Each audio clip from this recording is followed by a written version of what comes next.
वेतारं कर्मभूभृताम् ज्ञातारं विश्वतत्त्वानां वन्दे तद्गुणलब्धये वन्दे तद्गुणलब्धये।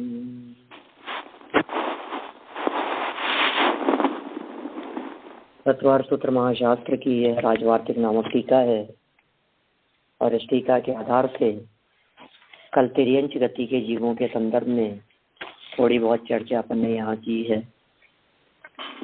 यद्यपि मूल प्रकरण इस चौथे अध्याय में देव गति के जीवों के संदर्भ में चल रहा है, तथापि इस अध्याय के 27वें सूत्र के आधार पर पेज नंबर 417 है।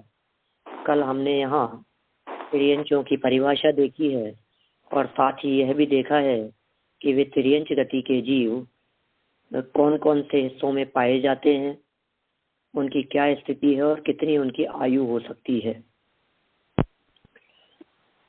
अब जब तिर्यंचों की आयु यहाँ बतलाई दी और यह भी कह दिया कि वह तिर्यंच लोग इतने समय तक इतने क्षेत्र में रह सकते हैं, तो सहज ही प्रश्न खड़ा हुआ कि देवों के संदर्भ में तो आपने ऐसी बातें नहीं कही थी।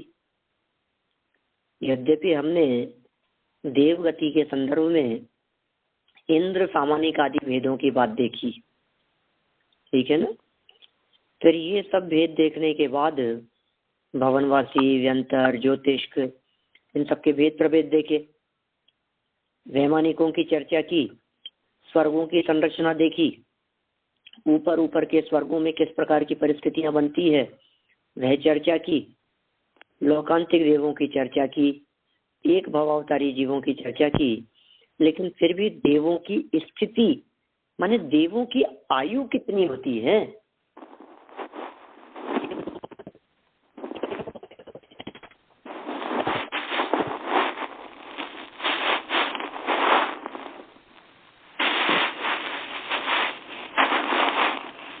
हेलो जी, हेलो पंडित जी,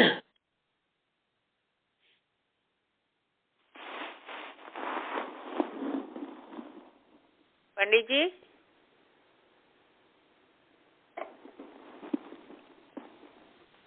सुनाई नहीं देता।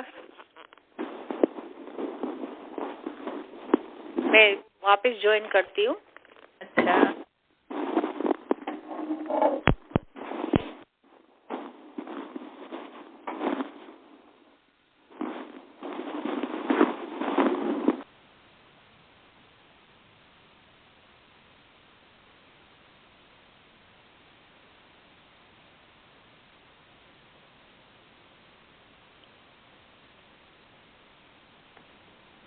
पता नहीं क्यों।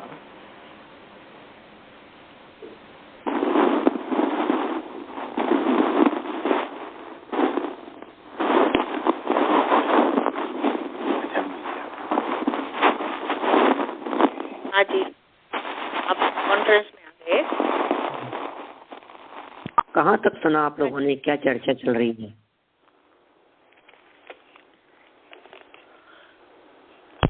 सूत्र तक पहुँच गया मैं 28। आपने कहा था कि देवों की स्थिति आयु कितनी है, इसकी चर्चा वहां पर बंद हो गया था। चलिए कोई बात नहीं, उसके आगे बहुत सारी बात कर ली मैंने। ये 28 नंबर जो है सूत्र, ये सूत्र पढ़ता हूं मैं यहाँ। स्थितिर सुरनाग सुपर्ण द्वीप शेषाणाम सागरोपम त्रिपल्योपमार्धहीन मिताः। क्या कह रहे हैं? स्थितिर, स्थिति किसकी? कि असुर। ये जो सुर शब्द दिख रहा है ना, स्थितिर सुर, स्थिति, इन्हें सूत्र देखिए आप, सिर्फ सूत्र देखिएगा, सूत्र से अर्थ समझ में आना चाहिए। ये तत्वार्थ सूत्र महाशास्त्र के सूत्र हैं, हमारे को इसी से अर्थ समझ में आ जाना चाहिए। स्थिति मतलब आयु, फिर रे में से दो अक्षर निकले, एक होगा विसर्ग और निकलेगा अ, तो असुर हो जाएगा ये। स्थिति असुर, फिर नाग, सबसे पहला असुर, फिर नाग, फिर सुपर्ण, फिर द्वीप, ये सब भवनवासी देवों के भेद हैं।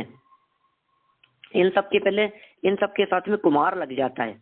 आप जानते होंगे, जैसे असुर शब्द दिया, स्थिति असुर, तो असुर के साथ में कुमार लगा लेना अपने आप, असुर कुमार। फिर नाग शब्द दिया तो नाग कुमार। फिर सुपर्ण शब्द दिया तो सुपर्ण कुमार। फिर द्वीप दिया तो द्वीप कुमार। कितने भेद हो गए ये? असुर कुमार, नाग कुमार, सुपर्ण कुमार, द्वीप कुमार, और बाकी के बचे हुए कहलाएंगे शेष। माने भवनवासियों के 10 भेद हैं, 10 में से 4 के नाम बतला दिए हैं और बाकी 6 को शेषाणाम शब्द के माध्यम से गर्भित कर लिया गया। ठीक, अब इन सब की आयु कितनी है? सागरोपम त्रिपल्योपमार्धहीन मिता। क्या क्या मतलब हुआ ये? सागरोपम, सबसे पहले की तो है सागर, एक सागर की, सागरोपम। फिर त्रिपल्योपम, कि 3 पल्ले, कि किसकी 3 पल्ले? कि सेकंड वाले की। फिर त्रिपल्योपम के बाद में लिखा अर्धहीन मिता, आधा आधा हीन करते जाए। सूत्र क्या है? सागरोपम त्रिपल्योपम अर्धहीन मिता। स्थिति है असुर कुमार, नाग कुमार, सुपर्ण कुमार, द्वीप कुमार और शेष, इन सब की स्थिति, इन सब की आयु, सबसे पहले वालों की सागरोपम, एक सागर, दूसरे वाले की त्रिपल्योपम, 3 पल्ले नाग कुमार की। फिर सुपर्ण कुमार की बोले अर्धहीन मिता, आधा हीन, तो सुपर्ण कुमार की कितनी हो जाएगी? 3 माइनस हाफ, माने 2.5 पल्ले की। फिर सुपर्ण के बाद में द्वीप की कितनी होगी? आधा पल्ले और कम कर लीजिए, माने 2 पल्ले। फिर द्वीप के बाद में फिर आप कितने बच गए? बाकी के शेष जितने भी बच गए हैं 6, उन सब की कितनी होगी? कि 1.5 पल्ले, आधा पल्ले और कम कर लीजिए। मैंने देखी आचार्यों की पद्धति किस प्रकार की रहती है कि कम से कम लिखें और अधिक से अधिक बात समझा देवें।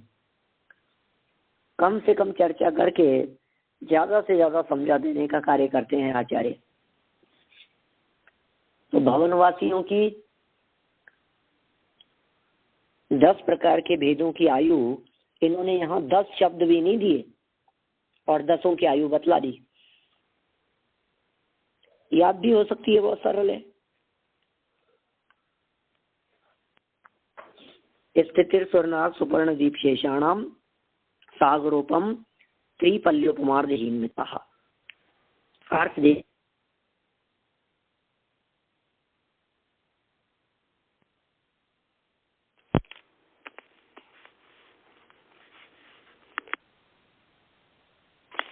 हेलो पंडित जी, इसमें मिता शब्द का क्या मतलब होता है? मेजरमेंट है?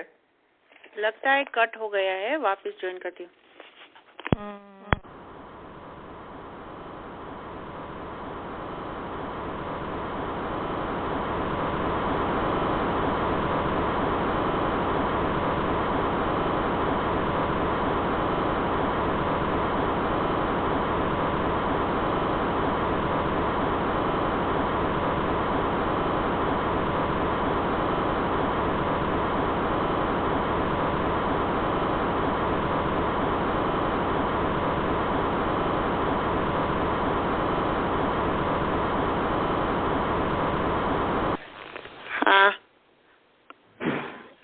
ज्वाइन कर दिया आपने वापस? हाँ, ज्वाइन हो गया।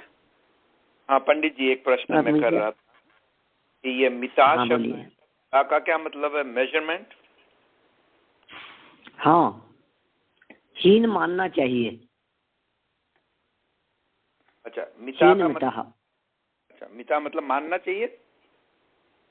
हाँ मतलब ऐसा ही स्वीकार करना चाहिए। हीन मिता, हीन है, कम है। हीन शब्द तो कम, और मिता कम स्वीकार करना चाहिए, कम ही मानना चाहिए। आधा आधा कम है। तो हीन शब्द है कि हीनम शब्द है? हीनम इता, हीनम इता। अच्छा ऐसा नहीं, अलंत वाला म है क्या हीनम? हीनम, हीनम इता ऐसा ही आएगा वास्तव में। ठीक है, स्त्री पल्योपमार्ध हीन, हीनम इता, हीनम हीनम इता करिए उसको, हीन ही है। हाँ ओके, थैंक यू।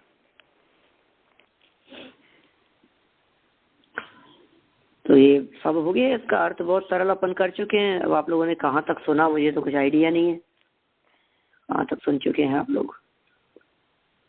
पूरे सूत्र का एक एक अक्षर का अर्थ मैंने कर दिया है, और फिर नीचे इसका अर्थ भी पढ़ दिया है।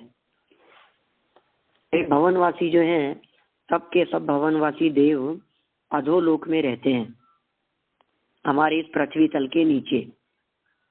और पृथ्वी तल में रहने की वजह से, नीचे रहने की वजह से, इनमें से कहाँ तक जा सकते हैं? तीसरे नरक तक जा सकते हैं ये असुर कुमार आदि, और वहां तक जाकर के नारकियों को लड़ाते भिड़ाते हैं, है ना। तीसरे नरक तक जाकर नारकियों को लड़ाने भिड़ाने का काम करते हैं। प्राक चतुर्थ्या, अपन ने ऐसे शब्द देखे थे कि चौथे के पहले पहले तक, वहां तक इन लोगों के जाने की बात है। चलिए खैर, इनमें सर्वोत्कृष्ट आयु असुर कुमार वालों की होती है, इसलिए असुर कुमार की मुख्यता से ही सब भवनवासी व्यंतर ज्योतिषियों की चर्चा की जाती है, और सबके लिए असुर शब्द का प्रयोग भी कर दिया जाता है। माने असुर शब्द में सभी भवनवासी, सभी व्यंतर और सभी ज्योतिष ये भी शामिल हो जाते हैं असुर शब्द में। तो सुर मतलब तो होता है वैमानिक देव, और असुर माने होता है ये सब। और वैसे भवनवासियों का एक ही प्रकार है असुर।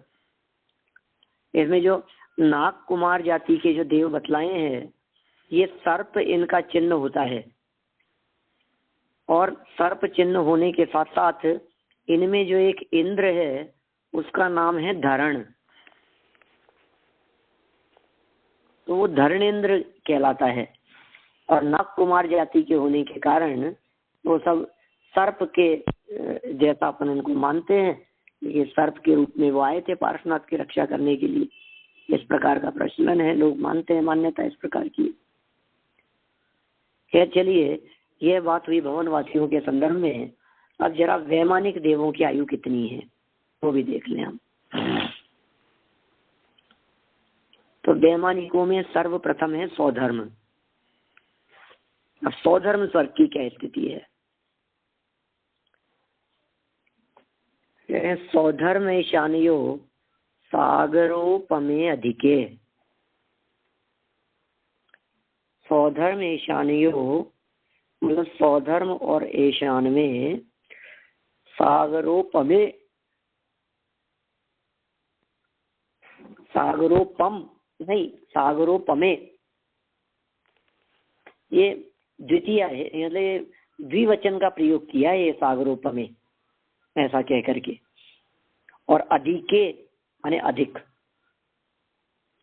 तो सागरोपमे अधिके माने सागरोपमे मतलब द्विवचन का प्रयोग करके ये बतलाना चाहते हैं कि दो, द्विवचन के प्रयोग से ये सागरोपमे का अर्थ दो सागर निकलता है। और अधिके माने कुछ अधिक, है ना। माने सौधर्म ईशान योग, सौधर्म में और ईशान में, इन दोनों में, इन दोनों के अंदर कुछ अधिक, दो सागर से कुछ अधिक की आयु है। अब ये एक तो मार्मिक पॉइंट यहाँ है जो एक समझने योग्य है कि ये दो सागर से कुछ अधिक क्यों दिया। ये 12वें स्वर्ग तक ये स्थिति लगती है जो कुछ अधिक की स्थिति है। क्यों होता है ये? सीधा सीधा ही कह दो ना, दो सागर। कुछ माने कितना हो सकता है, और कुछ अधिक क्यों हो गया? देखिए, वैसे तो पहले दूसरे स्वर्ग में उत्कृष्ट आयु दो सागर ही है। आगे जो शांत कुमार महेंद्र यो सप्त कहा है, इसके आगे वाला सूत्र, उसमें कहा है कि तीसरे और चौथे स्वर्ग में उत्कृष्ट आयु वो 7 की है, 7 सागर की है। लेकिन इन सभी स्थानों पर पहला, दूसरा, तीसरा, चौथा, 5वां, 6वां, 7वां, 8वां, 9वां, 10वां, 11वां, 12वां, 12वें स्वर्ग तक के जीवों की जितनी आयु बतलाई गई होगी, उसमें कुछ अधिक ये लागू करना पड़ेगा अपने को, अपने आप ही। ये अधिके शब्द जो दिया है 29 नंबर सूत्र में लास्ट में, इस अधिके का अर्थ है कि जितने सागर बताए जा रहे हैं उससे थोड़ा सा ज्यादा। प्रश्न होता है ये थोड़ा सा ज्यादा क्यों? वाय? क्यों थोड़ा सा ज्यादा? ये गले नहीं उतरती हमारे को बात, ये ज्यादा क्यों कर रहे हैं? तो एक शास्त्रों में प्रकरण आता है घातायुष्क जीवों का।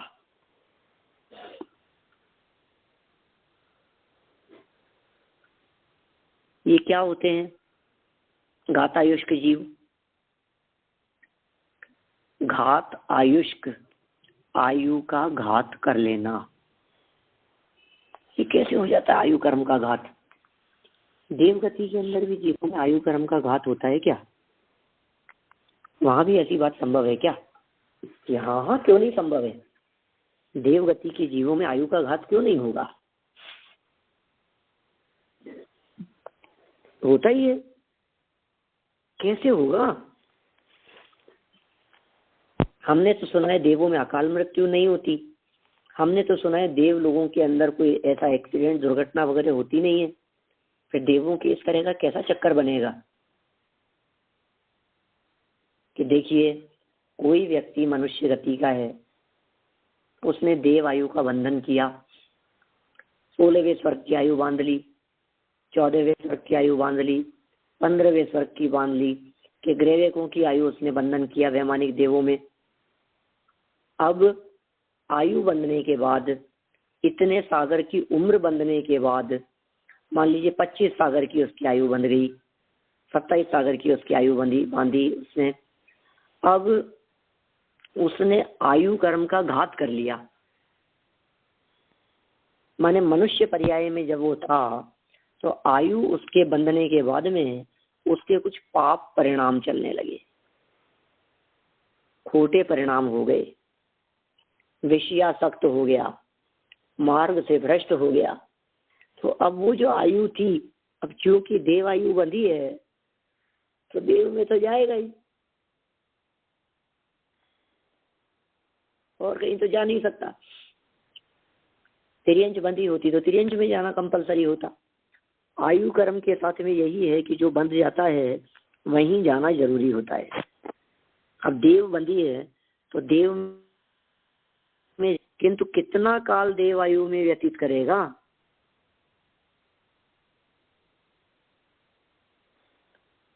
अब कम कर ली उसने, वो आयु घट करके 2 सागर की रह गई।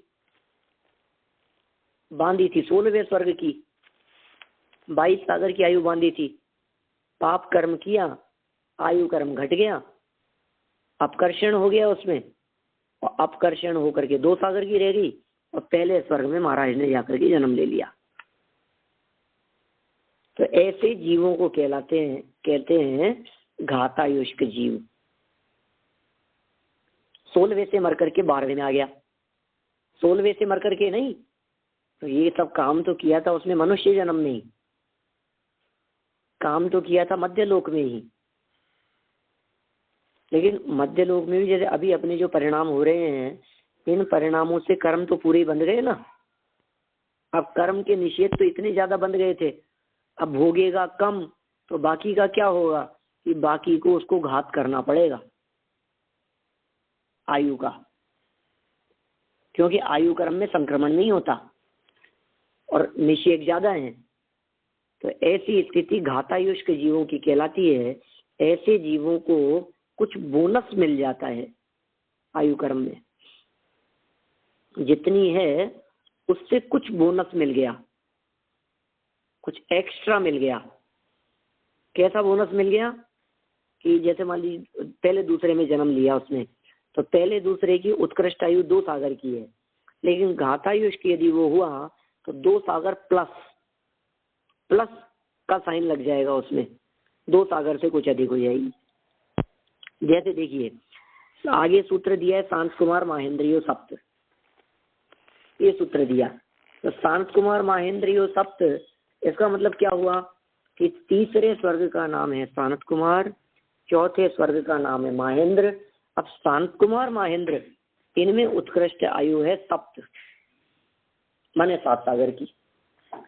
अब इस 7 सागर की उत्कृष्ट आयु में उन्होंने पहले मान लीजिए ज्यादा बांध ली थी और अब उन्होंने जन्म लिया 7 सागर की आयु वाली स्थिति में, तो 7 से तो ज्यादा नहीं मिलनी चाहिए कि नहीं, ज्यादा बांध करके आया है ना पहले और अब कम वाले में जन्म ले रहा है, तो वो आयु कर्म का घात करके आने पर उसको थोड़ा सा बोनस मिल जाएगा। और उस बोनस की स्थिति क्या होगी कि 7 सागर से कुछ अधिक की आयु होगी उसकी, तो कुछ अधिक 7 सागर शांत कुमार महेंद्र स्वर्ग में रहने वाले।